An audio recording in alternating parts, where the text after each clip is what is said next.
What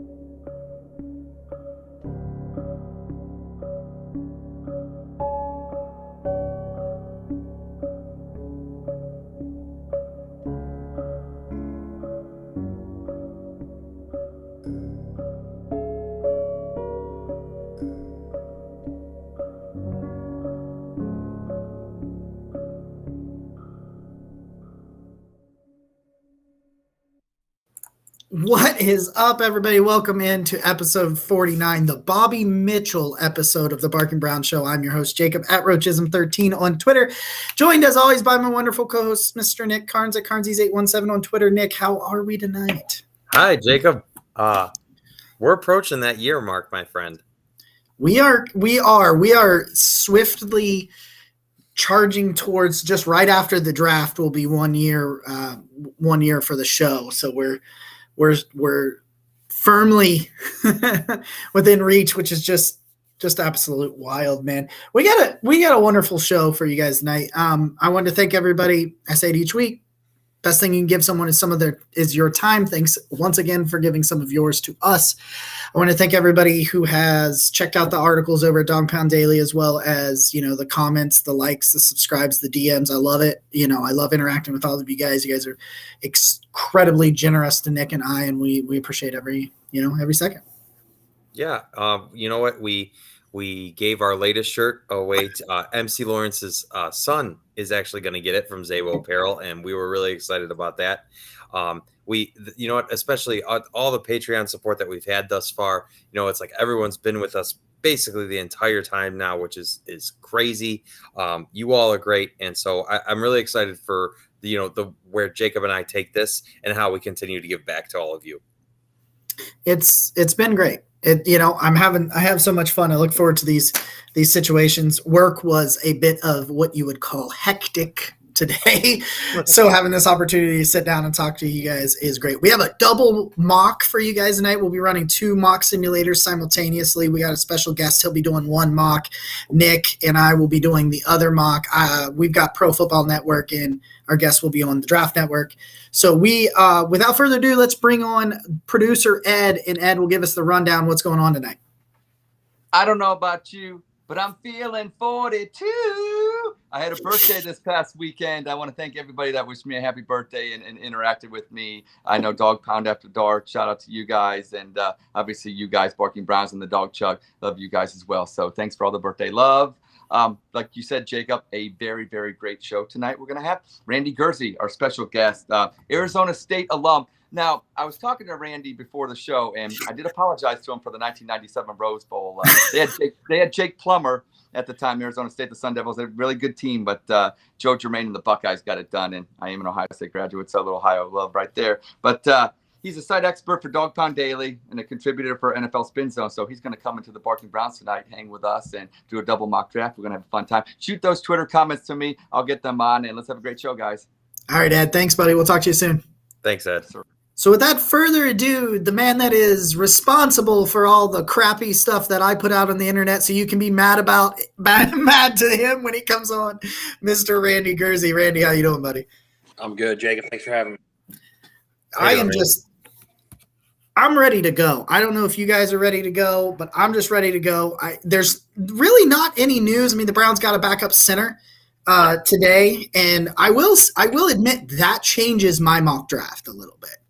I'm not sure if they're going to go offensive line anymore. Like, I thought it was like like a sneaky day 3 need was some offensive line, and they bring in, now I think you've got at least 2 interior backups, 2 tackle backups in Hudson and Hubbard. I guess it just depends on what you think about those depth pieces. But yeah, I'm ready to go. Is there anything anybody else wants to off the top before we go? We're good? I'm ready to get it going. All right, Randy, I will let you up first if you are ready. So let's bring Randy's mock on the screen here. He's at the Draft Network. So Randy, the floor is yours. All right. Well, the first thing I noticed when I did this simulation here, I'm using the Draft Network, is some of my top picks already gone. I wanted either Arnold Ebiketie from Penn State at edge, either Sky Moore, Desean Watson, a wide receiver, and you can see they're all right here, already gone. Mike be considered a reach according to their board, but I'm going John Mechie from Alabama. I still want a wide receiver, and I feel like he's the best of the bunch left. Yeah, I like John Mechie a lot. Like, I feel like those injuries are probably the only reason he's probably sitting at 44. I mean, I also think he got a little bit overlooked because Jameson Williams broke out. Once he kind of became the number one guy, people forgot how good Mechie was, but he still put up over 1,100 yards last year. So he's a great route runner, and why not the two Alabama guys together, put him and Mark Cooper out? I think Andrew Berry started the youth movement at wide receiver with DPJ, and obviously we're still waiting on Schwartz to see what he's got, but continuing to build that makes a lot of sense. Yeah. I love it. All right, we'll switch over to ours. We're on the Pro Football Network's mock. I gotta actually change my screen, so I'm actually looking at the tab. So here's an interesting one because I still don't think this happens, but you're looking at David Ojabo on the board at 44. That's the name that popped out to me immediately, because obviously you'd want someone that can contribute right away, which with Ojabo just getting hurt and coming off, are we picking another dude coming off an Achilles? Well, I guess Grant Delpit. Delpit's happened after he got here, but it's a situation where it's really like in Mechie's situation, like Mechie should be fine for the start of the season. Whereas you're gonna punt on a second round pick if you go with Ojabo here, and it's like, I love Ojabo. I loved him at 13. So having him sit here at 44 is crazy to me. But I have a strong feeling, and I'm going to know that Nick kind of probably agrees with me, but if he's here, it's Travis Jones no matter what for me. Ooh. I get the small school. I get the defensive tackle. They don't value it, that sort of thing. Sure. But where were they in a position to draft a guy like this? Like, he is probably one, I know there's the Devontae Wyatt argument. He's 24. The Browns aren't drafting a 24-year-old. I think after that, of the age guardrail guys, the best true nose in this draft, I think is probably Travis Jones, because after Travis Jones here at 44, I think the D tackle class completely falls off a cliff. I've never gotten the impression through Andrew Berry's first 2 years here that he wants to invest significant dollars into the defensive tackle position. So getting a guy who's going to be cheap and here for 4 plus years seems like a good idea to me. All right, man, let's do her then. Let's do it. Let's take Travis Jones at 44 and know that you potentially are looking at a situation where, especially if Togiai takes a step next year, you've got a couple of really nice young tackles there. And I hope Togiai takes a step, because we got absolutely nothing from him or Jordan Elliott last year. And I don't really need a repeat from that. All right, Randy. I don't know if you got any thoughts on Travis Jones, or if you just want to. I've got Travis Jones as a borderline first-round guy. So I think if you get him at 44, that's a steal. I agree with what Nick said. I don't think they're going to invest heavily as far as money goes in the defensive tackle position. But then that makes me wonder if Andrew Berry would even invest a big draft pick or a premium draft pick in him as well. I mean, it really just depends how they view that. I think it's a great value pick at 40. All right, man. It's all up on you. The floor is yours. All right. Well, I still want to get me an edge player. And, of course, that need changes if they do re-sign David Clowney. But I don't know if that's going to happen. He seems like he's kind of holding out once again. Who knows if he's going to wait until camp like he always does. But I really like Sam Williams, Ole Miss. He's here, so I'm going to go ahead and take him at 78. I like Sam Williams. He's an interesting one. Like, I've seen him. He feels really interesting because I've seen him in so many like different places in terms of where he goes draft wise. And yeah, I think it's a great value pick for sure. The Browns desperately need that long-term guy to pair with Miles. right? Like Jadeveon Clowney's great, but I think we all know, it's not like he's going to be here for 5 years. So, Right. yeah. Yeah, and getting a rookie deal next to Miles, financially speaking, makes a ton of A lot of sense. sense. And Williams is a guy picked up, like, I think it was 12 and a half sacks last year for Ole Miss, doing that in the SEC, and he's still an ascending player. So, and it's like you said, you see him all over the place. I think they had him ranked 90th or 94th, something like that here on the Draft Network. I've seen other ones that have him much higher than that, ranked in the 60s. But I think he's a third-round guy, good little bit of upside. So I wouldn't be upset with that pick. Let's see. He's gone for me at 78. Talking about how different boards have him, he's gone at 78 in our simulation right here. We got a question from Twitter quick. Kelly says Travis Jones, so who we signing, Jarvis or Fuller? I still think it's Fuller. Jarvis doesn't, and I know Randy agrees with me. Jarvis doesn't make any sense to me. I don't, that doesn't make sense to me to sign Jarvis Landry at this point. Especially if we're not using our in this scenario, right? We're using our first pick on a defensive tackle. It's like, I mean, obviously Jarvis adds something to the offense, but I think, if you're not planning to use that high pick or don't on an explosive wide receiver, you got to find him somewhere. Yeah, and it doesn't do that. Mm-hmm. Yeah, and I feel like it's time to move forward. Jarvis gave a lot to the team over the 4 years. I think he got more credit than he deserves, which is a conversation for another day. And I think people overlooked some of the passive-aggressive ways that he kind of, complained about the team just because they were so desperate to cling to a guy who was a recognizable name. But, he's coming off his worst season of his career.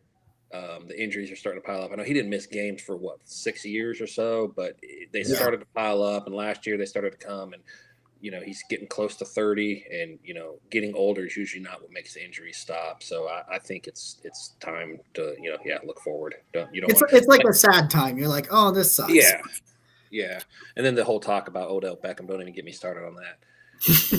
Can I just, I know that one of Jacob's. So happy to see him go and like, oh, why is everybody cheering for Odell while he's winning? And I even saw some people like happy that he tore his ACL, and then Beckham says, "Oh, you know what? I haven't closed the door on coming back to Cleveland." Now all of a sudden everybody forgot all that and they love him. And like, hey, we want Odell back. Like, come on, man, what's wrong with y'all? You know what? And I gotta say, I've been roasted pretty hard for wanting Odell back and even Jarvis back to whatever extent. But it's more of a thinking with my heart than my head type of thing. I just like the way they left and the way they were like, oh, guys go to Cleveland to die and all that. I would love to see them be successful here just for the narrative. And I know it's totally selfish. Like I understand it doesn't make any sense, but But it's fun. It would be fun if they came and won a Super Bowl. Like it would be pretty funny. That would be kind of hilarious. Yeah. So, we get it. Ross says that Majai goes the pick before. That's my guy. I know. You've talked about him so many times, and he goes immediately before. He's my guy. He was my 44th pick for a long time, and he kind of fell, and he put some size back on after the combine, which was really, really good to see him get some of that size back because he had said he was sick. But what was he like 240 at the combine or something like that? And I was like, you can't play edge at 240. He was 240 at the Senior Bowl, and then he dropped to 228 at the combine, so he lost like 12 pounds. And he was the thinnest edge player ever at the combine. I think he was back at 240, I thought, for his pro day or something, because he had put some of that size back on. I thought that's what I had seen, but I didn't go too far in it. So he falls, and he ends up going to, of course, well, okay, Drake Jackson's my guy too, and he goes to Baltimore. Anytime I love a guy, you can ask it. Last year it was Rashad Bateman. Love him. Yes, I wanted Rashad Bateman more than any player in the draft, and of course he ended up in Baltimore. Yeah, I remember, because I'm not a draft guy, but Jacob is, and his knowledge rubs off on me. And I remember when Rashad Bateman got drafted, I was like, oh, I know who that guy is, because Jacob wouldn't stop talking about him. Yeah, it's usually how that goes. I was doing the same thing. Hey, that's all. Yeah, I like it. So, Nick, let's see here. What do you think more? Are you thinking here in second? Are you thinking wide receiver? Are you thinking edge? What would you like to look at first? Like, where do you incline to look? One thing I do know, so I like to read the raw athletic scores. That's just like, I don't know why. I have like an obsession with that. And I know that Christian Watson was ranked in the top 10 of all raw athletic wide receiver. 9.96. So you're looking at a guy that that's what I like about Pro Football Network is they'll put it's the relative athletic score. I thought it was the relative athletic score. Yeah, I know raw makes more sense to me. I don't know. Whatever. Monday Night Raw. But so he came in at he's at 208 actual listed weight. But you're looking at like a dude at 6'4", 210, and he ran a 4.38. It's stupid. And Casey's in the comments. He wants Jarvis back because they cut Hooper great across the middle of the field. Make sure you block that guy. Block him right now. Blocked. Block Casey. Bye. Casey, he cracks the. I get it, Casey. We all would love to see Jarvis be successful, but I think in general, seeing the field just get squeezed down a little bit when you've got the tight ends of Jarvis out there is probably not ideal. I have done some, and Randy knows this. I did a lot of work on Desean Watson lately, and I got a piece that I'm writing tonight to send to him in the middle of the night to look at about Watson. You want field stretchers with Desean Watson. Let's put it at that dude sometimes to a fault is always low stretch the field. I'm all on board, man. I think Watson, he's 22. He'll be 23 before week 1. Jack Duffin will point out that that's probably out of the age guardrails. Yeah. But I don't give a shit. I'm looking at a relative athletic score, which I've seen Andrew Berry. Maybe he does. Maybe it's just a coincidence, but a lot of the guys he's taking at the position, like look at Donovan Peoples-Jones' relative athletic score. It was a freak. He was a freak athlete that fell to the 6th. I just think the size-speed combination to go with Amari Cooper and potentially Anthony Schwartz taking the next step, or if they get Will Fuller, I think it's no-brainer for me, man. I'm all on board. Let's do Christian Watson at 78. Especially in this scenario where we got a defensive tackle. Like this feels like a great start to me. Oh, I got to turn that thing off. It comes back. All right, Randy, it is all on you, my friend. And I'll just say if Watson is there at that pick, that is an absolute steal. I was talking about I wouldn't even hate him in the second round. I mean, he's that good. But I think so, yeah. I've got so far I went edge, wide receiver, John Mechie, Sam Williams. I'm looking at my board. I think I'm going to go defensive tackle here. You got there's 2 guys I like a lot. I like Zachary Carter from Florida, and I like Fedarian Mathis, the 2 totally different players. Carter's more the 3-tech, 285-pounder who can kind of penetrate from the middle. But I like Mathis. I like the fact that he's a 310-pounder, get you a big guy for the middle, run stuffer. So I'm going to go ahead and pick 99 and take him. He's the last one before you have to take a flyer at the end of day 3. Yeah. You're looking at Mathis in the 3rd, and you're like, can I wait? No, you can't wait. You either need to go now or admit that your starters are coming elsewhere. Exactly. Obviously, you can't force anything, but if you don't leave the draft and hopefully early-ish with a defensive tackle at some point, that feels bad. Especially if you don't add any. Like you could add 2 veterans before the draft and then you'd be okay. But if you don't add 2 starters and then you leave without one, if you go into day 3 and you haven't taken one, you're going to look at a situation where it's going to probably be another year of what we've been seeing. I feel the same way about edge is what Nick's saying is like, if you don't bring Clowney back, you're going out with Myles Garrett and Chase Winovich really. I think both of those positions right now, they're kind of dependent on what you do. Taven Bryan can do a little bit at that 3 technique, but you don't want to go into the season with him as your main guy either. So I think you're absolutely right. Both of those positions, really, like you got to get, if you're not going to go sign another free agent, you got to get them early. Yeah, it's what and as you can see, we have pretty much shit the bed on edge. Yes. In the way our draft fall, you got Jeffrey Gunter from Coastal Carolina as their top guy. Of the guys that are on here right now, I think Alex Wright's the guy, and I'll bring him up. They don't have the stuff on him yet. I don't think he's tested yet, has he? But Alex Wright's this explosive freak athlete he's really toolsy, the big long arms, and he moves sideline to sideline well. I don't think he should be at 144. Okay.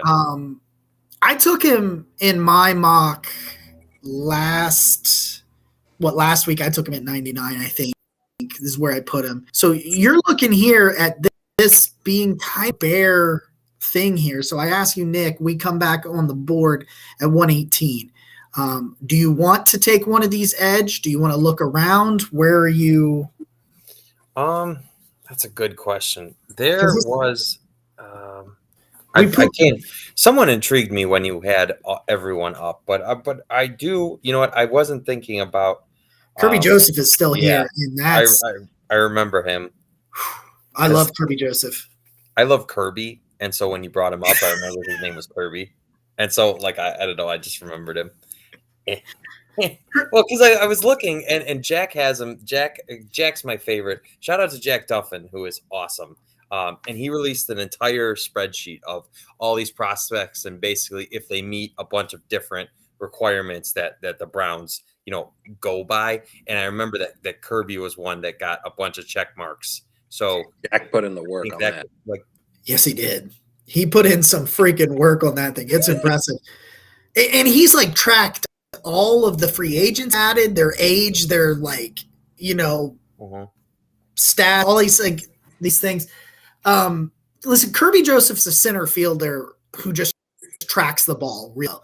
Like, I did a film study for the Patreon several weeks ago about it. Actually, my first article for Dog Pound Daily was about 3 safeties, and Kirby Joseph was one of them. And he's shot up draft boards. Like, I was getting him in the 4th and the 5th like a month or 2 ago, and he's shooting up draft boards, man. Like, you're talking about what the Browns have 2 box safeties right now. They don't need a box safety. They need that center fielder that can play halves, read the side of the field, react, and go attack the ball in the air. That's all Kirby Joseph does, is he sits back, watches the quarterback's eyes, reacts, plays the ball, and he makes plays on the ball. So, I mean, the edge class looks pretty. I don't want to, we got to get an edge, and we can look at it here coming up at the 4th, I think. If Kirby Joseph's sitting there at 99, it's just like Christian Watson at 78, and you go, yeah, I think this is a no-brainer. I think Kirby Joseph would be the perfect 3rd safety in this scheme. I know that the Browns obviously have a lot of needs, so this may be a stupid question, but is there any chance like a running back that they really like falls and they just say, okay, fuck it, we're going to take him? I think before they lost the 2nd, 4th round pick / lost the 5th round pick, I thought that 2nd, 4th round pick, because they lost the first one, the one from Detroit's the one that went in the Watson trade. Before they lost those picks, the 5th round especially felt really good if like James Cook from Georgia fell there. I thought like he does a lot of things, like he's that dual threat, very similar to locked in before he could be traded. I lost my train of Kareem Hunt. I think that I see a lot of Kareem Hunt in James Cook's game in terms of like the versatility and when he can line up in the slot and some things like that. And so I thought that made a lot of sense. Okay. I think like day 3, late day 3, because Roger even asked a question. He wants to know if the Browns lose Dearness or trade Hunt, did they get the running back from Georgia? I don't think now, having lost those 2 picks to get Cooper and Watson, I don't know if they're in the right spot to take a running back until like maybe the 7th. I mean, Randy can chime in if he thinks any differently, but I just think that the 5th seemed to have been the perfect place before they lost those picks. Yeah, I would agree. I don't see running back, even if Dearness does leave or Hunt, they're not going to get rid of both of them. So either way, you're going to have 2 potential starting running backs. Demetric Felton as a 3rd guy who can play running back and wide receiver. I think, I'd be shocked if they used any draft picks on a running back, even if one of those 2 are gone, unless there's just somebody they really like that falls into round 7. Yeah, something like a really crazy athlete or something is there. Right. Got it. All right, Randy, let's put you back up on the screen here for 118. Well, the first thing I noticed when I come on at 118 is your favorite player is on the board. Matt Ariza. Oh, here we go, the punt god. But that's way too early for a punter. I noticed they have him as ranked 100 on the Draft Network, and as soon as I saw that, I was like, "Man, Jacob would love that." That's his guy. I really would like a, exactly what you were talking about, like a deep safety kind of a guy. They don't really have a whole lot of options for that in this mock. It's kind of like, you got these three safeties here: Sterling Weatherford, Dane Belton, Tyson Anderson. They're all kind of similar in that they're more of the sub package guys. I'm going to go ahead and just grab Dane Belton. I feel like while he's not that center fielder that they could use, he can replace Ronnie Harrison and does a lot of what he does. He's kind of the big body guy that can, come up and give a lot and run support and probably play well on special teams. And I think if you really needed it, because that's just the way the rest of your room looked, Delpit can play free, I think, pretty well. I think he can do it. If you're looking at and you're like, hey, Delpit, you've got to be this because the other two are this, like, I'm like, okay. I'm looking at Mitch's question. Listen, Mitch, if Chase Young for Baker Mayfield was a choice, we would do that right now. Yeah. Yeah, we would. Like a hypothetical, let's say they threw, like the Browns would have to throw in picks to do that, right? Yeah. Granted, the Commanders now have Carson Wentz, so there's just like no way they're going after a quarterback. But when they were talking about, like, I had heard it floated, like, oh, they'll give the, what was it 9? Number 9, I think. Yeah, and it was like, oh, they were going to trade that for a quarterback. And I was like, buddy, before the Browns even had Desean Watson, I was like, yeah, no, I'll do that. Jacob was like ready to just like ship him out, send him away. It's time to get number 9. I'm done because you were never going to get more value than that. If they were, I don't think Washington would have ever done it. I mean, I like Baker. I've met him. He was incredibly nice to me and my son. So I try really hard not to say anything bad about him because I really do like him. But it's like, yeah, I know he did a lot of good things at Cleveland, but man, outside of Cleveland, people made fun of the Browns for thinking that he was the guy. So it was like, if someone would have given us number 9, absolutely, we should have jumped at it, but it was never going to happen. Yeah, that's why you're here now. People are saying, oh, if you want us to take Baker, you have to give us a pick. That's the reality of what the rest of the NFL saw. As hard as that is to hear, Yeah, it is because like I'll never forget what he did in January last year. He had his moments, but you know what? So did Taylor Heineke. Like these guys. I like Taylor Heineke. These guys are all NFL athletes. They can all, in the right situations, get it done. Unfortunately for Baker, he had to have everything right. And everything was right in 2020. Yeah. So many things went right, and that was great. But I don't know. I just felt like he was never Stefanski's guy. I felt like that was the biggest thing. There was the rumor, too, that they wanted to move on after 2020 until he won the playoff game, and then they felt like they couldn't do it. Can I say, like, this whole situation has made me look back a lot. And I remember when the Browns had the number 1 overall pick, and there was all that talk of, like, Russell Wilson, Seattle's interested in the number 1 overall pick and all this stuff. And I'm like looking back now, like you wouldn't have found a bigger Baker proponent than me. I took over Dog Pound Daily in February of 2018, and I was nonstop. Baker's the guy drafting. So many other people wanting Josh Rosen or Sam Darnold, and I was like, nope, they're terrible. Baker. I like Baker and I like Josh Allen. Those were the only 2 quarterbacks I liked in that draft. And I remember just being such a jerk when I was right that they took Baker. So believe me, I wanted him to succeed just because, I've been rooting for him since his Oklahoma days. I not one of my proudest tweets, but I sent out Josh Rosen no matter what. And, there is I was pretty close. I said when several people were telling me that Josh Rosen was the best of the class, I said I give it 3 years and he's out of the NFL. He had all the talent in the world, but you could just see when you watched him. Didn't care. Reminded me of Jay Cutler. He didn't care. He didn't. Yeah. He just didn't love the sport. And you can get away with having like an Albert Haynesworth, who's a defensive tackle that doesn't love the sport, but you can't have a quarterback that doesn't love it. It's just when everything for Rosen just seemed like it was a chore, like he just didn't want to be there, I was like, that guy's not going to make it. It reminds you of Justin Gilbert, who did not want to be there. He did it like Joe Thomas was like, yeah, this dude does not care. I will never forget the reports that came out that said the Browns didn't talk to him before they drafted him. Oh, that's my favorite. That was my favorite. No, Gilbert. Oh, Gilbert, yeah. Yeah, they didn't talk to Gilbert, and then they trade, and then they signed for him. Yeah, they're like, oh, we're going to get him at what, 9? I think he was at 9. I think it was 9. All right, that's still probably my favorite of all. All right, guys. So Nick, we'll jump over onto our board here. We did Travis Jones, the defensive tackle, at 44. We went with Christian Watson at 78, and back here at 99, went with the center field and safety Kirby Joseph from Illinois. So let's go immediately, in my opinion, because you're about to fall off. We're not going to get to pick again until the 200s. Okay. So it's got to be. I think it's got to be edge. It just has to be. So Bailey Zappi dreams are dead.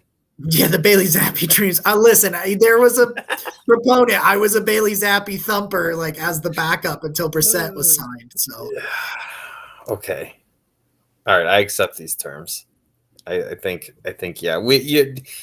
Randy's right. You're right. Like we have to get an edge. We have to get somebody that's young there on a rookie deal. So you're right. Okay, I am. So Dominique Robinson's interesting to me because of the relative athletic score. You look at the 9.73 sitting there, but I'm an OU alum. I'm not going to take anybody from Miami, Ohio. So that's just not going to. Okay. It's a rule. It's a rule, Muck Miami. So, yeah. What are they, like the Red Hawks or something? Yeah, the Miami Red Hawks. That's also where Ben Roethlisberger's school. So I remember. Whatever. I think it's Alex Wright here, man. Like, this is a guy, 6'5", 271. I can't remember what his measurements are on his arms, but they're really big and long.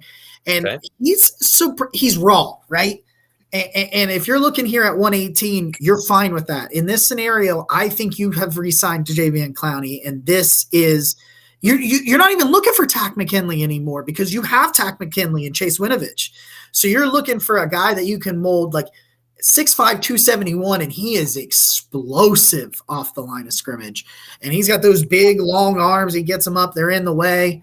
He doesn't really know what he's doing with his body yet. Like, that's why you're seeing him in the 118s. They have him at 144 overall, but, like, obviously we're not coming back on the board until, what is it, like 202, I think? 202. So it's like, I don't know, man. We can look elsewhere, but I think it's Alex Wright. What do you got? No, I know you're right, and it's the most glaring need remaining based on this draft. So I mean, like there's some luxuries you could do, like his name escapes me at the moment, but the running back you mentioned is there, or like James Cook, yeah, he's there. Mm-hmm. Yeah, but I don't think anything else is even close to as big of a need as edge. And I'll say this, I hate to draft on need. And I think that, yeah, you feel a little bit pressure to get edge here, but I think that if you're looking at talent as you're about and knowing that you're going to be dropped off for like 90 picks, yeah, I think Alex Wright can be a day 2 sleeper. Well, I guess we're on day 3, aren't we? He could be a day 3 sleeper that could be a starter down the line. Okay. No, that's all I need to know about a potential defensive end. So I don't think he tested. I don't remember. I'm not seeing anything on the data on him, but I think he's young too. I think I was reading somewhere he's like 20 or 21. So that's always really, really fun from UAB. So, all right, Randy, you were all the way down in 202. Yeah, and I see a question here from Mitchell asking about if the Browns have any opportunities to acquire a first-round pick or a high second. I don't know if he's meaning in this draft, but I wouldn't think they're going to be making any moves in this draft. And unfortunately, the only players they really have that you could probably net a first-round pick for, they're not going to want to get rid of. I mean, the only one I could think of is Denzel if they don't want to pay him. But Yeah, and even then, Denzel, I think you can get a first. Other players, I think you can get a first forward, be like Myles Garrett. Right. You're not doing that. I just don't think that they're going to do it. I wouldn't. And another thing I would say, I love the draft and everything, but I wouldn't worry too much about them not having first round picks. I know that's a weird thing, but it's like we've had really high first round picks for how many years and we've done nothing with it. Look at the Rams. If you scout well and you find guys that can fit your system, you'll be fine. And I feel like Andrew Berry will. I mean, look what he's done in the second round in his first 2 years with Grant Delpit and JOK. So I think they're in good hands, and I wouldn't be, trying to get rid of any of the cornerstone players to try to get an unknown, Yeah, exactly. Yeah, I don't think so. Maybe they can trade back, but I just think since the loss of the picks with Watson, it doesn't make sense. Before you hit here at 202, Ross wanted to know where to go. He wants to know where will Ritter go and where should he go? He should go. If I'm Detroit, I'm picking him at 32. I think he'd be an excellent player to push Goff and potentially take over. I know some people really don't like him, but I like Ritter a lot. I think if you watched him in the playoffs, that guy was dealing. I mean, his passes were spot on. He was he was getting pressure from everywhere, but the passes were getting dropped, so his numbers didn't look great. But I mean, he was putting the ball where it needed to be, and I think he's a good player. I think he's probably going to be a second round pick, but I mean, if I'm Detroit, I'd be taking him at 32 because it's like, I mean, you get that 5th year option. Yeah, exactly. You get the 5th year option. I mean, I know you can get him probably with your first because they're picking like 2 picks after that. But I'm like, I'd take him at 32, and then you got 5 years to kind of see what you got in him, and I think he could end up being a decent starter if he's developed. So, I'm on the Ritter train. I like him. I had a mock draft ready that I was going to write the night that ended up being the Watson trade, and I had him at 44. That was where I was going. I was going with Desmond Ritter, and we talked. I talked with Joel Cade about this a lot. He was like, he's the only one I see in this draft. Yeah. I know this is a little bit unrelated, but Randy was talking about how the Browns have had high draft picks before and they haven't amounted to anything. I've been talking to people that are proponents of trading Denzel Ward, and I think I just want to bounce this off you guys. But for me, the Browns are shifting into a let's try and win a Super Bowl every year mode. And I just think, you could get extra picks from Denzel Ward, and obviously they'll be cheap, but I just don't think you can afford to risk whiffing on a pick so much as Denzel Ward is going to be that corner that you must have to compete. Yep. That's where I'm at. No, I agree with you 100% because what are you trading Denzel Ward for? The hope of getting a player like Denzel Ward. The hope of another Denzel Ward. Yeah, and I know, you got to try to figure out ways to make the salary cap work, but I'm going to drop a bombshell, a little bit of a news flash on you guys. The salary cap's a myth. I mean, love it. Look at the New Orleans Saints. We went into the offseason with them, what was it, $70 million in the hole. Yeah. And now they have the 4th most cap space, and they didn't cut a single player. That's crazy. So don't tell me that you can't do something because of the cap. They lost. If you're getting rid of a player, it's because you're saying I don't want to pay him this much. It's not a cap move. The cap can be manipulated and worked out. I mean, Desean Watson has $237 million guaranteed, and he's counting like $1 million this year. I mean, I agree with you 100%, Nick. I'm not. If you're sold on Denzel Ward, and I think the only question on him is durability, which he was fine last year, so I wouldn't trade him just for the hope of finding somebody like him. Yeah, that's like the Chiefs just traded away Tyreek Hill. Well, what are they going to use that pick on? Probably a wide receiver to try and replace Tyreek Hill. And then it came out today that they're looking to trade for a top wide receiver, and I was I'm sorry, what? That's like when Gruden traded Khalil Mack, and he's like, hey, finding a good pass rusher is really hard in this league. And I was well, that was the best. I'm seeing mock drafts now too for Dallas, taking a wide receiver in the first round, and I'm like, first of all, I don't really think they're going to do that.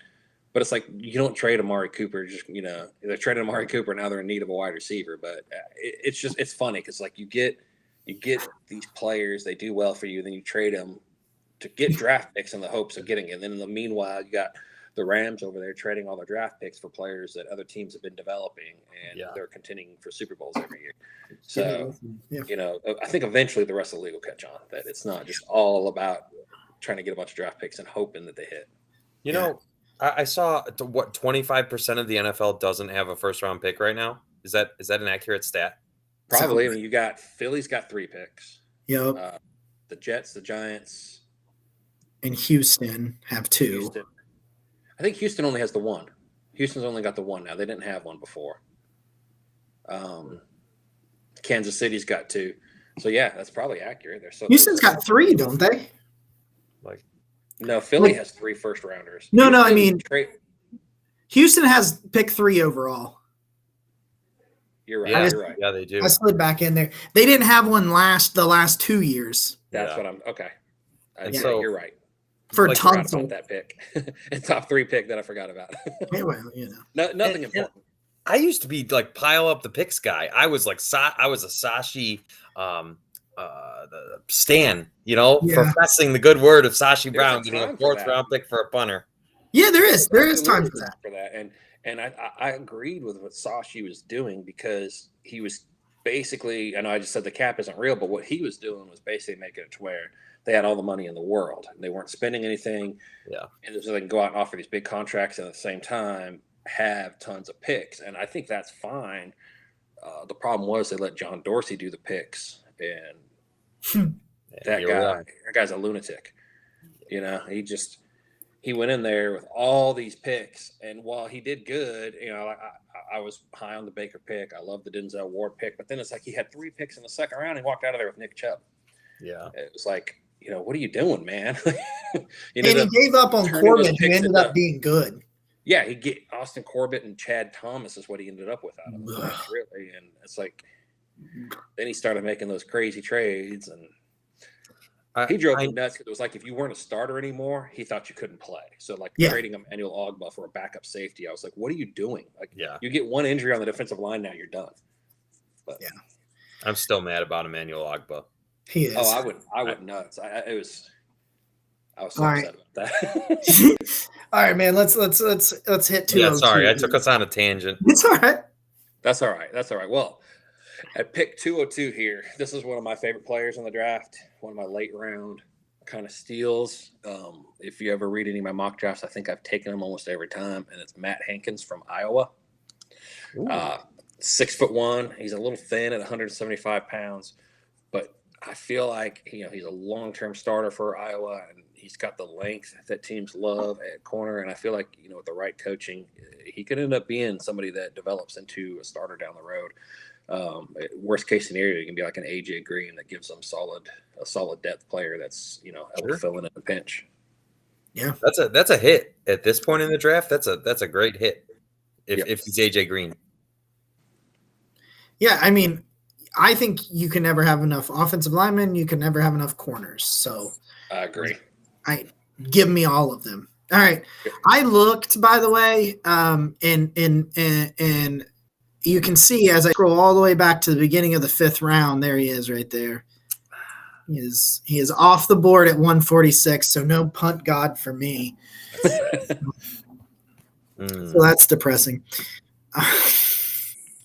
Let's look at 202. Nick, is there something you want to look at, a position? Well, I see we've got a couple tight ends here.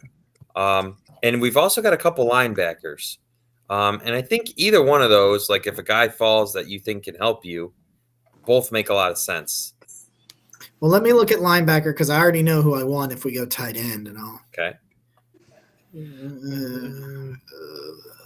I don't love these linebackers. Like Ellis Brooks is fine. I like Sanborn, but I think you could take him later if you really wanted him. Okay. So does tight end probably make more sense here? Yeah, there's a sexy little individual here named Daniel Bellinger, who with a 9.63 athletic score at 6'4", 6'4", 253. Let me bring it up real quick. And Randy knows I love Daniel. 6'4". Hello. I want to bring it up because I can't remember what it was. Yeah. So he's 6'4", 253. He ran a 4.63 at 253 and 6'4 from his tight end position. And he ends up with a 9. What did I say it was? He had a 9.63 relative athletic score. He played for a really, really bad San Diego State team. He had like 350 yards receiving, and it was just like they're really, really bad. He might be the best blocking tight end in this draft. Like I genuinely think he may be the best blocking tight end. And there's some guys that are more well-rounded players than Bellinger, but Bellinger's at his best with his hand in the dirt. Okay.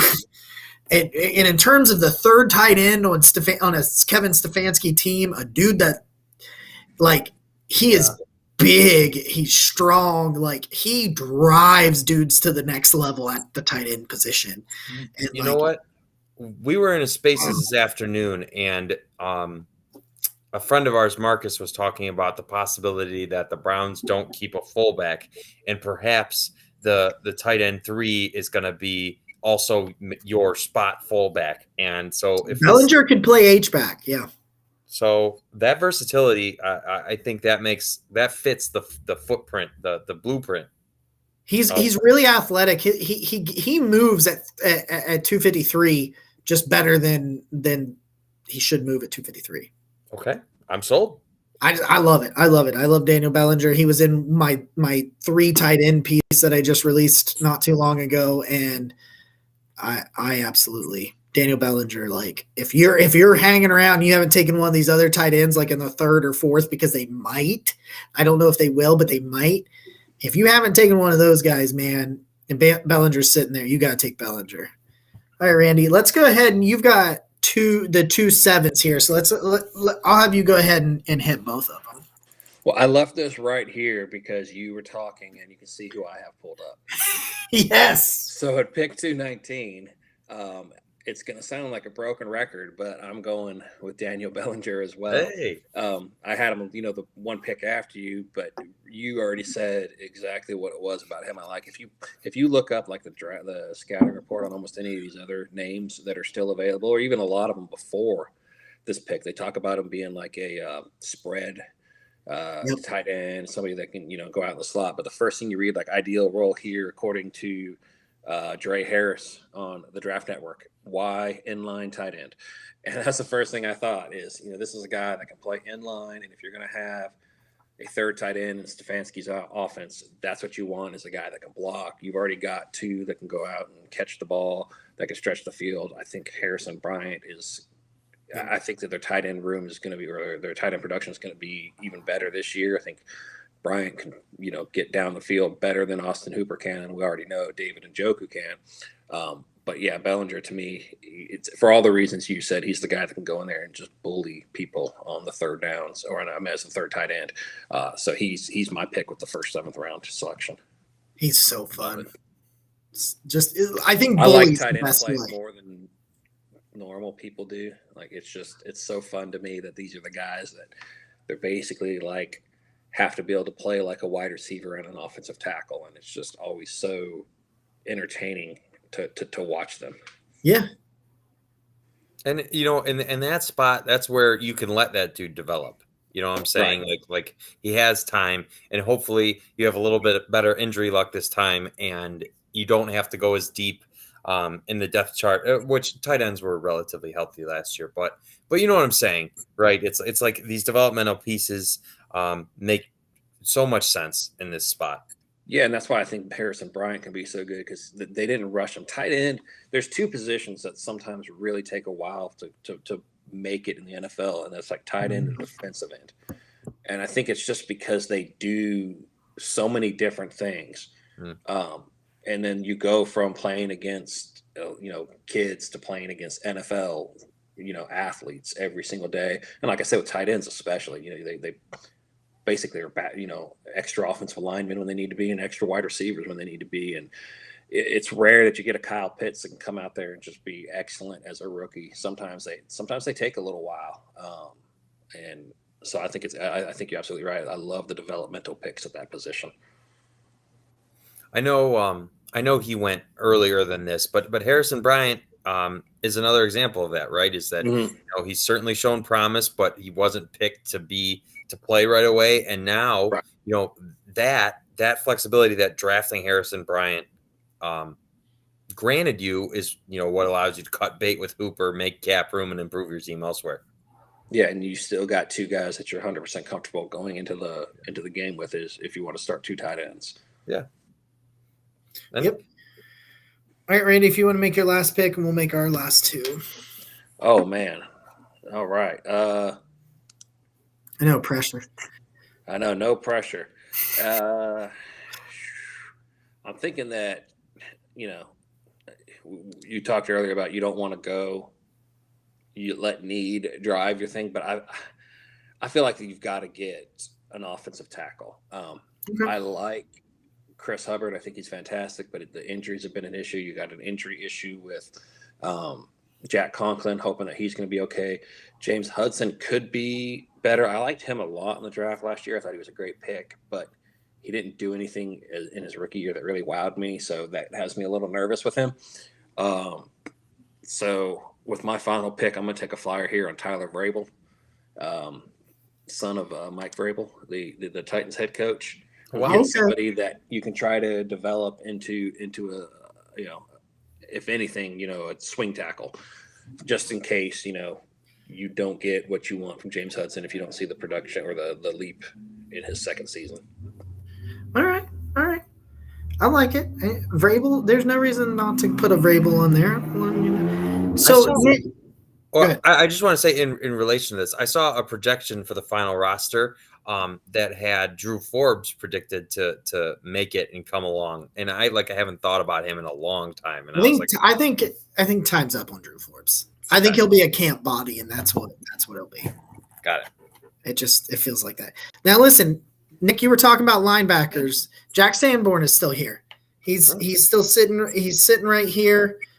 It depends on what kind of linebacker you're looking for. But if you're wanting to bring in like kind of a Mike backup, if you move on from Anthony Walker, Sanborn, what's his relative athletic at 7'2", He's not a freak athlete, but you've got some freak athletes in Phillips and JOK. Yeah. You took a shot on Tony Fields last year, and obviously we didn't see a whole lot, so it probably and that's not his fault. He could show a lot in year two, but it probably makes sense to continue to bolster the linebacker core. I like Sanborn just because. Here's the thing. When you talk about a middle linebacker, you want to talk about a guy that's going to make a whole bunch of tackles, right? You guys know who Sanborn is. You get what I'm saying? Like, you remember hearing his name when Ohio State played. He played them, at least for me. I don't know. It's a 7th round pick, man. I'm grasping at straws. Yeah, no, do it.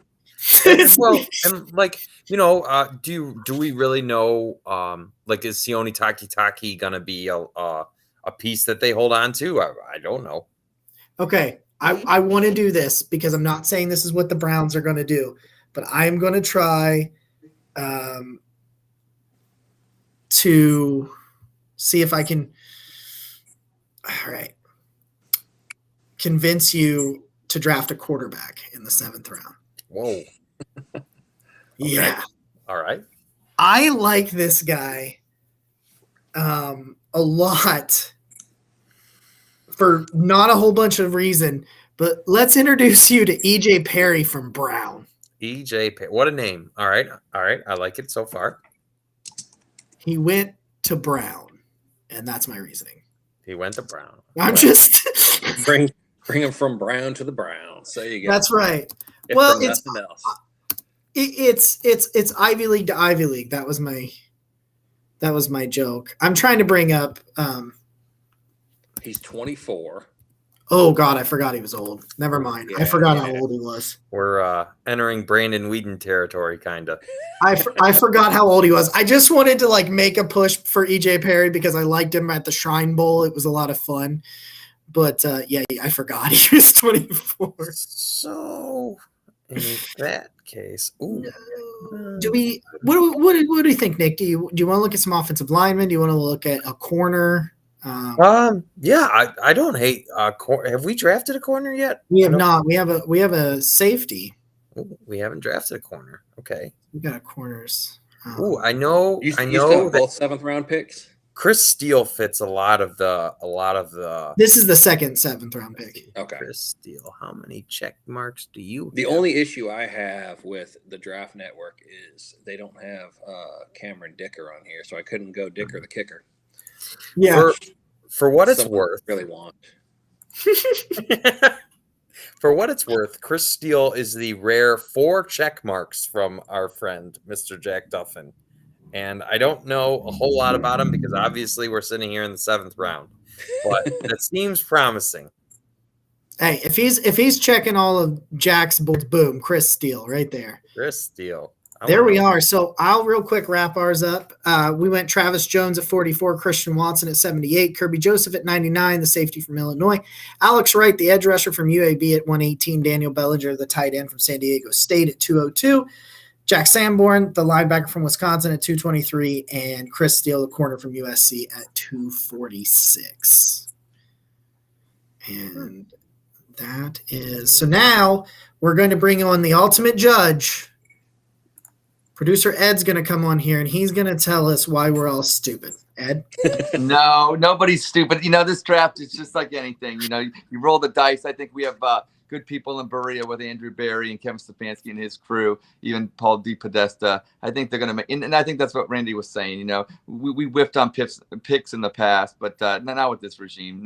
This ain't Dorsey just, gaslighting everything and watching the forest burn down. So I think we're in good shape. I like both of you guys' drafts. I can't argue either way. I mean, like I said, if I was going to sit here before the draft, how many weeks before the draft, and say one draft is better than the other, maybe in a year you could say one's right, but in 5 years from now, you'd be like, this one was really wrong. This, what I'm saying? Things change. So I don't know. I think we're in good hands. And I'll say one thing. I think it's not having a first round pick. I don't know. I'm looking going into this draft like this is kind of nice though, because you look at the teams that win, like New England over the years. Belichick won because the New England Patriots drafted well from the 3rd and 4th and 5th rounds. That's where you really build your team. You got to, if you get starters in your 3rd, 4th, and 5th rounds, you're going to be a pretty dominant team. You're always going to have your playmakers. Every team has good playmakers to some extent. Obviously, some have more than others. I get that, but the depth of your team and where you build it is in those rounds. And I really like what we got. I love you guys' drafts and. Go Browns. I got a question, though. Yeah. Now, this came out today, and I was just wondering your thoughts. The overtime rules. Mm-hmm. Now, it's just for the – what do you guys think about that? Randy, if you want to go first. What? I didn't see the – You didn't see it? No, I saw the article I read didn't explain exactly what it was going to be. Is it going to be each team gets a possession and then it's sudden death? Yeah. So it's going to – and it's for the playoffs only. So it's for playoffs only. That. It's each team gets one possession and then sudden death. Yeah, if it's tied. So here's my question: how long until somebody complains because we get the Bills and the Chiefs, and Patrick Mahomes goes out there and throws a touchdown on the first drive, and then the Bills go out and get a touchdown on the first drive, and then they kick a field goal, and someone's going to complain because why didn't they get two possessions apiece? And the Bills only got one. I've said it for the longest time that college football has the best playoffs. I agree. Or the best, best play, not best playoffs, the best overtime. And I don't know why. I don't know if it's a pride thing where the NFL is just like, we're not going to borrow from them because we're the big bad NFL. But I'm like, college football's overtime is so exciting. It's so fun. Good. Yeah, it's incredibly fun. It's fair. I mean, I don't. This one will be better because the other team could have a shot. Yeah. Maybe it gets exciting because like in this last game with the Chiefs and the Bills, that's led to this. Maybe Josh Allen gets the ball and he goes down, and they try to get a 2-point conversion to try to go for the win there. So it could be exciting. It's a step in the right direction, but I wish that they would just adopt the college rules. Like if you're the NFL and you're saying, okay, we think these rules are more equitable for the fairness of our most important games. Well, then I think those rules that are so equitable should be applied for the entirety of the football season when most games are played. Yep. It's so frustrating to me how because if you're changing the rules, you're admitting you think there's a problem. Okay. So why only change it for the playoffs? And I agree with that too. So it's only kind of a problem? like is that what you're telling me? Games that everybody's watching. Yeah, it's only kind of a problem. You know what? I'm really upset that I can't remember what the latest name of the XFL. I'm really upset that COVID killed the XFL because they innovated with some of the like extra point rules and some of like just the rules that the NFL would never tinker with on their own. I loved getting to hear the refs talk on replays. Yeah. That was awesome. That was cool. And I brought this up in Spaces, Nick, about the XFL. One of the things I like, I'm so sick, of the coin toss. No, like the XFL. Put the ball on the 50-yard line, get the two fastest dudes out there. You race for that football. Football's an athletic thing. This is not Vegas. This is not by chance. That way, you have speed and premium speed, and that way you can win the coin toss. Do you remember how the original XFL decided who got the possession? No. It was the quarterbacks that raced to the 50-yard line to get the football. I'll ride with Watson. I'll ride with Watson on that one. I want the punters to race. Yes. Now we're talking. Get your guy Reza who can run the 4.7. Yeah, he can. Yeah. Well, it's better than a coin toss. I mean, at least you're doing something athletic. I got it. Like, I'm glad the NFL is trying to improve, but they are like dinosaurs. Like they just are so slow to change anything. Their way or the highway, man. They just think that whatever their stuff is, Goodell said today, he was like, we were going to listen to our fans. That's why they're doing the OT. And it's like, buddy, you'd have a sky judge if you cared about the integrity of the game and what your fans think. Yeah. Nick, Major League Baseball is calling, Nick. I think they're still the dinosaurs. Yeah. That's true. We don't talk about that. All right, guys. Randy, real quick before we see ourselves out of here, tell everybody where they can find you and all your good stuff. All right, you can always follow me on Twitter at rgersey81 if you like sarcastic tweets and immature memes. And then you can read my work on Dog Pound Daily as well as NFL Spin Zone. Really appreciate you taking the time to join us, Randy. We've never so I was supposed to join the show for the mock draft. I wasn't able to be a part of it. So to be able to do it like this it was really cool. So I very much appreciate all your insight and drafting. Hey, Randy, I like your draft better. I like Randy's draft better. Yeah, I wasn't gonna tell them, but I was happy, but guys, I really appreciate everybody joining us tonight and every week. And we'll see you guys next week. Nick, get us out of here, man. Yeah. So this has been the Bobby Mitchell episode of the Barking Brown Show. I'm Nick. That's Jacob. He's Randy, and he's Ed. Go Browns. Go Browns.